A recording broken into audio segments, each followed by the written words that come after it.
একদিন নবীজি সাল্লাল্লাহু আলাইহি ওয়াসাল্লাম দেখলেন এক বৃদ্ধা মহিলা তার বাড়ির দরজার সামনে বসে আছেন। তার সামনে কিছু মালপত্র গুছিয়ে রাখা, মুখে চিন্তার ছাপ। তিনি ব্যস্তভাবে এদিক সেদিক তাকাচ্ছিলেন, যেন কোথাও যাওয়ার জন্য প্রস্তুতি নিচ্ছেন। যখন আল্লাহর নবী সাল্লাল্লাহু আলাইহি ওয়াসাল্লাম আল্লাহর বাণী প্রচার করতে শুরু করলেন যে আল্লাহ ছাড়া আর কেউ ইবাদতের যোগ্য নয়, তিনিই সর্বশক্তিমান, আর আমি মুহাম্মদ আল্লাহর রাসূল, তখন মক্কার কুরাইশরা তার বিরুদ্ধে শত্রুতা শুরু করল। কেউ বলতো তিনি একজন জাদুকর, নাউজুবিল্লাহ।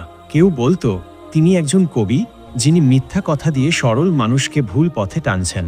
কিন্তু বিশ্বের শ্রেষ্ঠ ধৈর্যশীল নবীজি সাল্লাল্লাহু আলাইহি ওয়াসাল্লাম অসীম ধৈর্য ধরলেন, সমস্ত কষ্ট নীরবে সহ্য করলেন। একটি মুহূর্তের জন্য আল্লাহর পথে ডাকার কাজ থামালেন না। তার দৃঢ় বিশ্বাস আর অটল মনোবল ছিল পাহাড়ের চেয়েও শক্ত। কত মহান ছিলেন তিনি! সেই বৃদ্ধা তার বাড়ির উঠানে বসে এক দীর্ঘশ্বাস ফেলে নিজেই বিড়বিড় করে বলতে লাগলেন, না জানি যদি তার সাথে আমার দেখা হয়ে যায়, যদি সেই জাদুকর আমাকে কথা শুনিয়ে আমার মনও বদলে দেয়। তিনি মনে মনে কল্পনা করলেন সেই মুহাম্মদ সাল্লাল্লাহু আলাইহি ওয়াসাল্লাম নামের মানুষটির কথা, যার সম্পর্কে তিনি এতদিন শুনে এসেছেন। সবাই বলে তিনি মানুষের হৃদয়ে এমন কথা বলেন যা শুনলে কেউ আর তার থেকে মুখ ফিরিয়ে নিতে পারে না। না না, আমি আর এই শহরে থাকতে পারবো না, যত তাড়াতাড়ি সম্ভব এখান থেকে চলে যেতে হবে। ঠিক তখনই রাসূলুল্লাহ সাল্লাল্লাহু আলাইহি ওয়াসাল্লাম পথ দিয়ে যাচ্ছিলেন। বৃদ্ধাকে দেখে একটু থামলেন। তিনি বুঝতে পারলেন বৃদ্ধা কোথাও যাওয়ার প্রস্তুতি নিচ্ছেন, কিন্তু তিনি খুবই দুর্বল। মালপত্রগুলো বেশ ভারী দেখাচ্ছেন। নবীজি স্নেহভরা কণ্ঠে বললেন, আম্মা, আপনি কোথায় যাচ্ছেন? বৃদ্ধা একটু চমকে উঠলেন আর বললেন, বেটা, আমি এই শহর ছেড়ে চলে যাচ্ছি। এখানে থাকা আর নিরাপদ নয়। এখানে এক জাদুকর এসেছে যে মানুষের মনকে তার দিকে টেনে নেয়। আমি চাই না আমারও সেই দশা হোক। নবীজি মাথা ঝুঁকিয়ে শুনলেন। তার চোখে কোনো বিস্ময় নেই, মুখে কোনো বিরক্তি নেই। তিনি বলেন, আম্মা, তাহলে কি আমি আপনাকে সাহায্য করতে পারি? আপনার বোঝা তো অনেক ভারী দেখাচ্ছে। বৃদ্ধা কিছুক্ষণ নবীজির দিকে তাকিয়ে রইলেন। এ কেমন তরুণ! আজকালকার যুগে কেউ কি কারো জন্য এত চিন্তা করে? তারপর অনেক চিন্তা ভাবনার পর তিনি বলেন, বেটা, যদি তুমি আমার এই মালপত্রগুলো আমার মাথায় তুলে দাও, তাহলে আমার বড় উপকার হয়। নবীজি একটু এগিয়ে গেলেন, মালপত্রগুলো তুলতে গেলেন। বোঝা বেশ ভারী।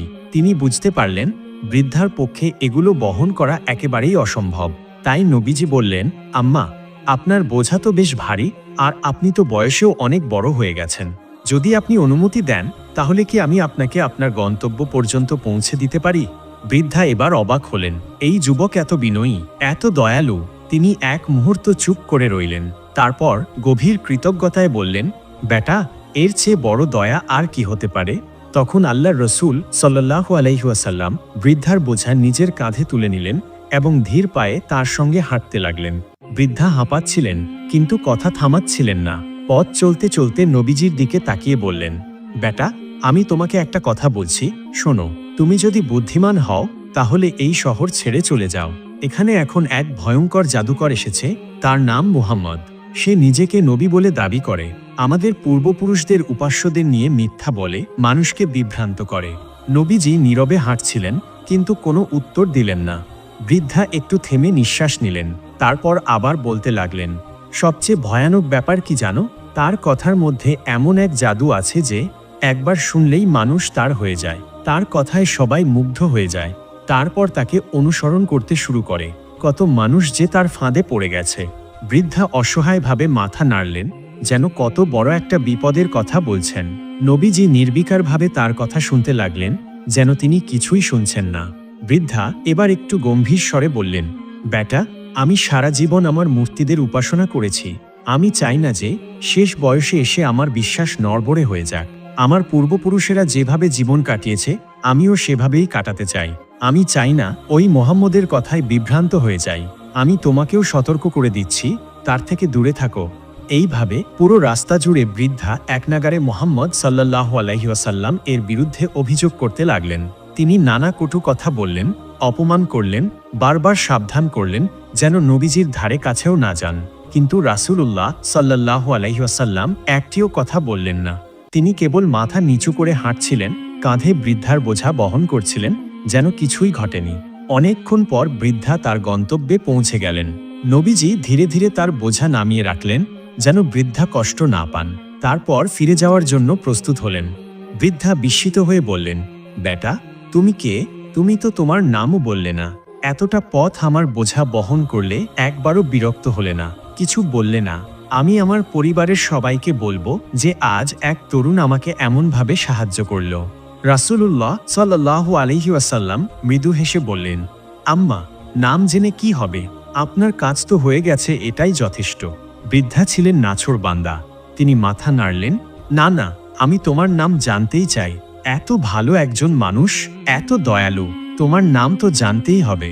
নবীজি এবার একটু থামলেন, তারপর নরম স্বরে বললেন, আম্মা, যাকে তুমি সারাটা রাস্তা গালমন্দ করছিলে, অপমান করছিলে, যার সম্পর্কে তুমি বলছিলে সে একজন জাদুকর, যার নাম মোহাম্মদ, আমি সেই মোহাম্মদ রাসূলুল্লাহ।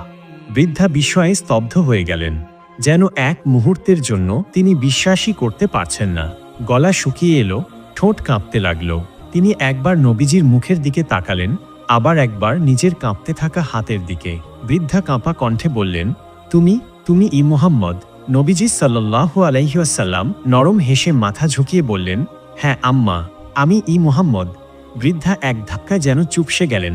তার মনে পড়ে গেল পুরো পথের কথা, কিভাবে তিনি নবীজিকে একের পর এক কটু কথা বলেছেন, কিভাবে তিনি মুহাম্মদ সাল্লাল্লাহু আলাইহি ওয়াসাল্লামকে জাদুকর, মিথ্যাবাদী বলে গালমন্দ করেছেন।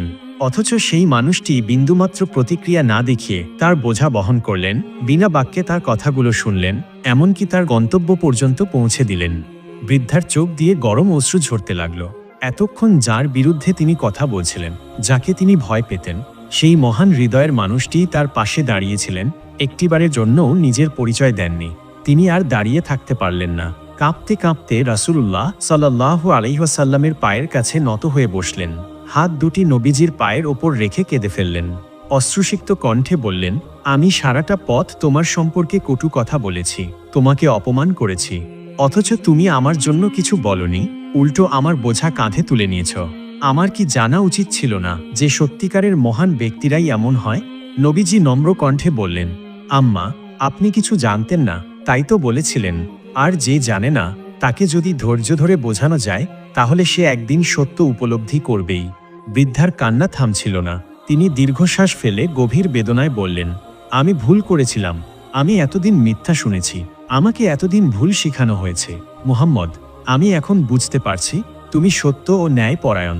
তুমি নিশ্চয়ই আল্লাহর প্রেরিত রাসূল। তিনি উঁচু কণ্ঠে বললেন, আমি সাক্ষ্য দিচ্ছি আল্লাহ ছাড়া আর কোনো উপাস্য নেই, এবং আমি সাক্ষ্য দিচ্ছি যে তুমি মুহাম্মদ আল্লাহর রাসূল। এমনি আরেকটি ঘটনা। মক্কার কুরাইশ বংশের এক নামকরা নেতা ছিল আবু লাহাব। তার আসল নাম ছিল আব্দুল উজ্জা, কিন্তু তার মুখ সবসময় লালচে থাকত, যেন আগুনের শিখা জ্বলছে। তাই লোকে তাকে আবু লাহাব, অগ্নিশিখার জনক বলে ডাকত। কিন্তু সে ছিল ইসলামের সবচেয়ে বড় শত্রু। নবীজি সাল্লাল্লাহু আলাইহি ওয়াসাল্লামের আপন চাচা হয়েও প্রথম দিন থেকেই তার দাওয়াতের বিরোধিতা করে আসছিল। যতবার নবীজি ইসলাম প্রচার করতেন, আবু লাহাব ততবার তার পেছনে গিয়ে লোকদের বিভ্রান্ত করত। একদিন নবীজি সাল্লাল্লাহু আলাইহি ওয়াসাল্লাম আল্লাহর নির্দেশে মক্কার বিখ্যাত সফা পাহাড়ে উঠে দাঁড়ালেন। মক্কা এটা ছিল প্রচলিত রীতি, যখন কেউ জরুরি কিছু ঘোষণা করতে চায় তখন এই পাহাড়ে উঠে ডাক দিত। নবীজি সাল্লাল্লাহু আলাইহি ওয়াসাল্লাম সেদিনও জোরে জোরে ডাক দিলেন, হে কুরাইশ গোত্রের লোকেরা, তোমরা সবাই এখানে আসো। এই ডাকে মক্কার লোকেরা দ্রুত জড়ো হয়ে গেল। সবাই আগ্রহী হয়ে উঠল। নবীজি সাল্লাল্লাহু আলাইহি ওয়াসাল্লাম যখন দেখলেন লোকেরা মনোযোগ দিয়ে শুনছে, তখন তিনি বললেন, বলো তো, যদি আমি বলি যে এই পাহাড়ের ওপাশে এক বিশাল বাহিনী লুকিয়ে আছে, যারা তোমাদের আক্রমণ করতে আসছে, তোমরা কি আমার কথা বিশ্বাস করবে? লোকেরা একসঙ্গে জবাব দিল, অবশ্যই, তুমি তো কখনো মিথ্যা বলনি। সবাই নিশ্চিন্ত ছিল, কারণ নবীজি সাল্লাল্লাহু আলাইহি ওয়াসাল্লাম ছিলেন আল আমিন, বিশ্বস্ত। তার জীবনে কেউ একটাও মিথ্যা শোনেনি। ঠিক তখনই নবীজি সাল্লাল্লাহু আলাইহি ওয়াসাল্লাম বললেন, তাহলে শোনো, আমি তোমাদের সতর্ক করতে এসেছি। তোমাদের রব এক আল্লাহ, তার কোনো অংশীদার নেই। আমি তোমাদের জন্য এক কঠিন দিনের শাস্তির ব্যাপারে সতর্ক করছি। নবীজির কথা শুনে সবাই এক মুহূর্তের জন্য স্তব্ধ হয়ে গেল। কিন্তু আবু লাহাব প্রচণ্ড রেগে গেল। সে ভীষণ চিৎকার করে উঠল, তোমার সর্বনাশ হোক, এজন্যই আমাদের এখানে ডেকেছ? এরপর সে দম্ভ ভরে নবীজিকে উপহাস করল আর বিরক্ত হয়ে সেখান থেকে চলে গেল। এই ঘটনার পরেই আল্লাহ তাআলা আবু লাহাবের বিরুদ্ধে কুরআনে এক শক্তিশালী আয়াত নাজিল করলেন। আবু লাহাবের 2 হাত ধ্বংস হোক এবং সে নিজেও ধ্বংস হোক। সূরা আল মাসাদ আয়াত 1। এই আয়াত নাজিল হওয়ার পর আবু লাহাব আরও ক্ষিপ্ত হয়ে উঠল। সে নবীজিকে দমিয়ে রাখার জন্য আরও বেশি বাধা দিতে লাগল। নবীজি সাল্লাল্লাহু আলাইহি ওয়াসাল্লাম যখন কোনো বাজারে যেতেন, আল্লাহর পথে ডাক দিতেন, তখন আবু লাহাব লোকদের বলতো, এই লোক পাগল, এর কথা শুনো না। কখনো বলতো, এ আমার ভাইয়ের ছেলে, আমি জানিয়ে মিথ্যাবাদী। লোকেরা যখন নবীজিকে নামাজ পড়তে দেখত, তখন আবু লাহাব সেখানে গিয়ে ব্যঙ্গ করত এবং বলতো, এই লোক তোমাদের বিভ্রান্ত করছে। সে এক আল্লাহর ইবাদত করতে বলে তোমাদের পূর্বপুরুষদের পথ থেকে সরাতে চায়। আবু লাহাবের স্ত্রী উম্মে জামিলও ছিল ইসলামের কঠোর বিরোধী। সে ছিল আবু সুফিয়ানের বোন, অর্থাৎ সে ছিল এক শক্তিশালী ও সম্ভ্রান্ত নারী। নবীজি সাল্লাল্লাহু আলাইহি ওয়াসাল্লাম ও মুসলিমদের কষ্ট দেওয়ার জন্য উম্মে জামিল নানা ষড়যন্ত্র করত। যতবার নবীজি মানুষকে ইসলামের দিকে ডাকতেন, উম্মে জামিল ঠিক ততবার তার পথে বাধা হয়ে দাঁড়াত। সে কেবল নিজের স্বামী আবু লাহাবকে সহায়তা করত না, বরং নিজেও সক্রিয়ভাবে নবীজি ও তার সাহাবীদের কষ্ট দেওয়ার জন্য নানা ফন্দি আঁটত। সে গোপনে গিয়ে নবীজির চলার পথে ধারালো কাঁটা, শুকনো কাঁটাযুক্ত ডালপালা ফেলে রাখত। বিশেষ করে রাতের বেলা সে রাস্তার এক কোণে দাঁড়িয়ে থেকে নিশ্চিত করত যেন কাঁটাগুলো ঠিক সেই জায়গায় পড়ে যেখানে দিয়ে নবীজি হাঁটেন। তার আশা ছিল যখন রাসূলুল্লাহ সাল্লাল্লাহু আলাইহি ওয়াসাল্লাম সকালে বের হবেন, তার পায়ে কাঁটা ফুটবে, তিনি ব্যথা পাবেন, রক্ত বের হবে।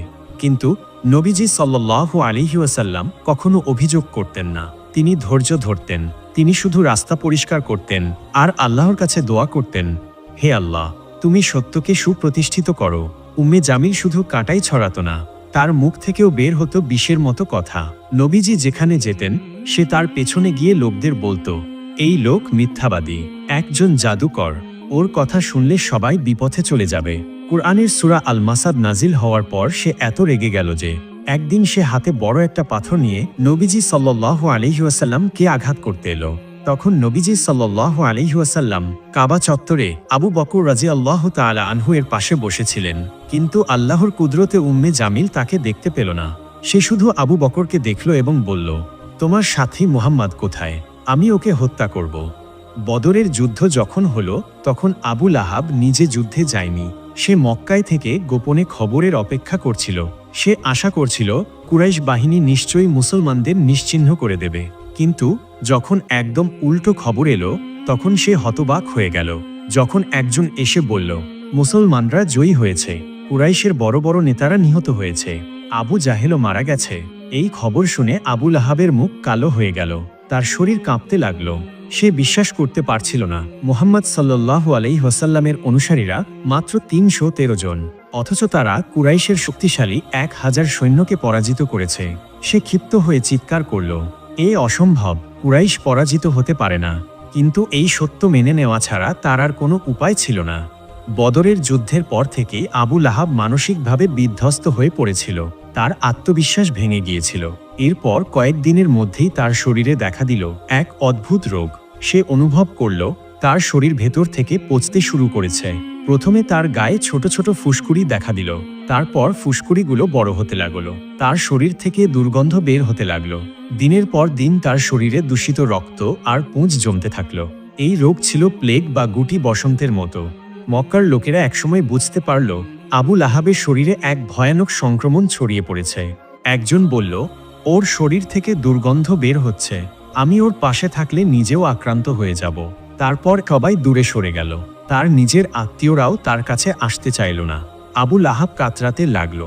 সে চিৎকার করে ডাকলো, কেউ আমাকে একটু পানি দাও, কেউ আমার পাশে বসো। কিন্তু কেউই এলো না।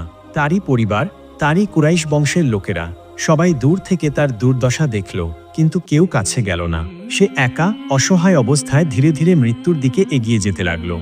অবশেষে সে মারা গেল। তার মৃতদেহ স্পর্শ করতেও কেউ রাজি হলো না। লোকেরা তার লাশ দেখেও কাছে গেল না। কেউ কেউ বলল, এই লাশে রোগ ছড়িয়ে আছে, যদি স্পর্শ করি আমরাও সংক্রমিত হয়ে যাব। তার আত্মীয়রা কেউ সাহস করল না তাকে গোসল করাতে, কাপড়ে জড়াতে, কবর দিতে। অবশেষে তারা একটি লম্বা লাঠি নিল। লাঠি দিয়ে দূর থেকে তার লাশ ধাক্কা দিয়ে এক গর্তের দিকে ঠেলে দিল। তারপর উপর থেকে মাটি ও পাথর চাপা দিয়ে দিল। এমনই আরেক দিনের ঘটনা। মক্কার পরিস্থিতি দিন দিন কঠিন হয়ে উঠছিল। তখন নবীজি সাল্লাল্লাহু আলাইহি ওয়াসাল্লাম ভাবলেন, যদি মক্কার লোকেরা সত্যকে গ্রহণ না করে, তাহলে হয়তো অন্য কোনো শহরের মানুষ ইসলামের দাওয়াত গ্রহণ করবে। এমন ভাবনা থেকেই তিনি সিদ্ধান্ত নিলেন তায়েফ সফরে যাবেন। এখানে বসবাস করত বনু সাকিফ গোত্র, যারা নিজেদের শক্তিশালী ও অভিজাত মনে করত। নবীজি সাল্লাল্লাহু আলাইহি ওয়াসাল্লাম আশা করলেন, যদি তায়েফের নেতারা ইসলামের বার্তা গ্রহণ করে, তাহলে এখানেই ইসলামের জন্য একটি নিরাপদ আশ্রয়স্থল গড়ে উঠবে। যাত্রা শুরু হলো। নবীজি সাল্লাল্লাহু আলাইহি ওয়াসাল্লাম একা যাননি, যায়েদ ইবনে হারিসা রাদিয়াল্লাহু তাআলা আনহুকে সঙ্গে নিলেন। এই তরুণ সাহাবী নবীজিকে খুব ভালোবাসতেন। তিনি ছিলেন তার একান্ত বিশ্বস্ত সহচর। তারা পায়ে হেঁটে দীর্ঘ পথ পাড়ি দিয়ে তায়েফের দিকে রওনা হলেন। পথ দীর্ঘ, ক্লান্তিকর, কিন্তু নবীজি সাল্লাল্লাহু আলাইহি ওয়াসাল্লামের মনে ছিল একটাই আশা, হয়তো তায়েফের মানুষ সত্যকে গ্রহণ করবে। নবীজি সাল্লাল্লাহু আলাইহি ওয়াসাল্লাম যখন তায়েফে পৌঁছালেন, তখন তিনি শহরের প্রধান 3 নেতার কাছে গেলেন। তারা ছিল আবু দিয়ালাইল, মাসউদ ও হাবিব। নবীজি সাল্লাল্লাহু আলাইহি ওয়াসাল্লাম তাদের সামনে ইসলামের দাওয়াত পেশ করলেন। তিনি বললেন, আল্লাহ এক, তার কোনো অংশীদার নেই। আমি তার প্রেরিত রাসূল। যদি তোমরা সত্যের পথে আসো, তাহলে তোমাদের জন্য দুনিয়া ও আখিরাতে শান্তি রয়েছে। কিন্তু তায়েফের নেতারা নবীজির কথা শুনেই উপহাস করতে লাগল। একজন বলল, আল্লাহ কি তোমাকে ছাড়া আর কাউকে নবী বানাতে পারেনি? অন্যজন বলল, তুমি যদি সত্যিই নবী হও, তাহলে তোমার সাথে কথা বলা আমাদের জন্য বিপজ্জনক। আর যদি তুমি মিথ্যাবাদী হও, তাহলে তোমার কথা শোনা আমাদের সময়ের অপচয়। তারা কেউই নবীজিকে একটুও সম্মান দিল না, বরং তাকে ব্যঙ্গ বিদ্রূপ করে তায়েফ থেকে বের করে দেওয়ার সিদ্ধান্ত নিল। তারা শহরের উচ্ছৃঙ্খল যুবকদের কাছে ডাক পাঠালো এবং তাদেরকে বলে দিল, এই লোকটাকে আমাদের শহর থেকে তাড়িয়ে দাও, যেন আর কখনো এখানে না আসে। এমন আদেশ পাওয়া মাত্রই শহরের বখাটে যুবকরা একত্র হলো। তারা নবীজির পেছনে ধাওয়া করল। তারা পাথর ছুঁড়তে শুরু করল। নবীজি সাল্লাল্লাহু আলাইহি ওয়াসাল্লামের পা থেকে রক্ত ঝরতে লাগলো। যায়েদ ইবনে হারিসা তাকে বাঁচানোর চেষ্টা করছিলেন, কিন্তু তিনি নিজেও পাথরের আঘাতে আহত হতে লাগলেন। কিন্তু ওরা থামল না। শহরের গলিতে সরু পথে ওরা তাকে তাড়িয়ে নিয়ে গেল। অবশেষে নবীজি সাল্লাল্লাহু আলাইহি ওয়াসাল্লাম আর পারেন না। তিনি একটানা দৌড়াতে দৌড়াতে শহরের বাইরে চলে এলেন। তার শরীর রক্তে ভেসে যাচ্ছে, পা দুটো অসহ্য যন্ত্রণায় কাঁপছে। তিনি আর এক পা ও সামনে বাড়াতে পারছিলেন না। ঠিক তখনই সামনে পড়ল এক বাগান। নবীজি সাল্লাল্লাহু আলাইহি ওয়াসাল্লাম ক্লান্ত হয়ে একটি গাছের নিচে বসে পড়লেন। তিনি শ্বাস নিলেন, কিন্তু বুকের গভীরে চাপা কষ্ট যেন ফেটে পড়ছে। যায়েদ রাদিয়াল্লাহু তাআলা আনহু পাশে বসে কাঁদছিলেন। ইয়া রাসূলুল্লাহ, ওরা আপনাকে এত কষ্ট দিল, অথচ আপনি কিছু বললেন না। নবীজি তখন চোখ বন্ধ করলেন। তিনি মাথা তুলে তাকালেন আকাশের দিকে। এই দুঃখ, এই অপমান, এই রক্তক্ষরণ, নবীজি সাল্লাল্লাহু আলাইহি ওয়াসাল্লাম সবকিছু নিয়ে আল্লাহর কাছে হাত তুললেন। তিনি বললেন, হে আল্লাহ, আমি আমার দুর্বলতা, আমার শক্তিহীনতা এবং মানুষের কাছে আমার অপমানিত হওয়ার কথা তোমার কাছে অভিযোগ করছি। হে সবচেয়ে দয়ালু আল্লাহ, তুমি দুর্বলদের রব, আমার রব। তুমি কি আমাকে শত্রুদের হাতে ছেড়ে দেবে? যদি তুমি আমার প্রতি অসন্তুষ্ট না হও, তাহলে আমি এই কষ্টের কোনো পরোয়া করি না। রাসূলুল্লাহ সাল্লাল্লাহু আলাইহি ওয়াসাল্লাম যে বাগানের ছায়ায় একটু বসে আরাম নিচ্ছিলেন, সেই বাগানের মালিক ছিল তায়েফের 2 ভাই রবিয়ার পুত্র উতবা ও সাইবা।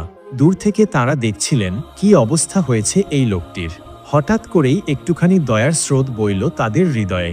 তারা ডাকল নিজেদের খ্রিস্টান কৃতদাসকে, যার নাম ছিল আদাস। সে মালিকদের কাছে এগিয়ে এলো।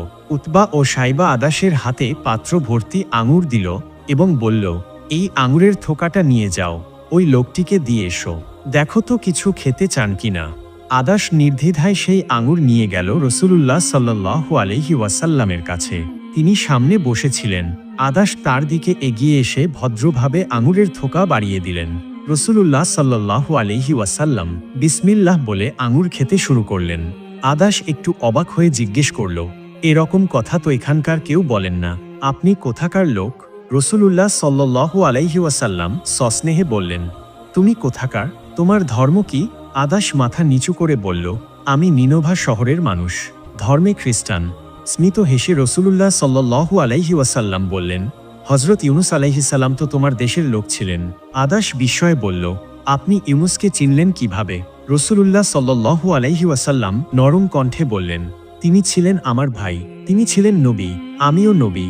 এই কথা শোনার সঙ্গে সঙ্গেই আদাসের চোখে জল এসে গেল। সে আর নিজেকে সামলাতে পারল না। সামনে ঝুঁকে পড়ে গেল রসূলুল্লাহ সাল্লাল্লাহু আলাইহি ওয়াসাল্লামের পায়ে, চুমু খেতে লাগলো তার হাত, পা ও কপালে। এদিকে দূর থেকে সবকিছু দেখছিল উতবা আর সাইবা। পরে আদাস ফিরে এলে তারা জিজ্ঞেস করল, আদাস, ব্যাপার কি? তুমি ওর সঙ্গে এত আপন হয়ে গেলে কেন? আদাস শান্ত গলায় বলল, মালিক, আমি দুনিয়ায় এর চেয়ে উত্তম মানুষ আর দেখিনি। তিনি এমন একটা কথা বলেছেন যা একজন নবী ছাড়া আর কেউ জানতেই পারে না। দুই ভাই চোখ বড় করে বলল, দেখো আদাস, সাবধান, এই লোক যেন তোমাকে তোমার ধর্ম থেকে সরিয়ে না নিতে পারে। তোমার ধর্মই ভালো, ওর ধর্মে যেও না। আদাস চুপ করেছিল, কিন্তু তার হৃদয় জানত আজ সে এমন এক সত্যের মুখোমুখি হয়েছে যা কোনো দাসত্ব মানে না। ঠিক তখনই জিব্রাইল আলাইহিসসালাম দ্রুত চলে এলেন।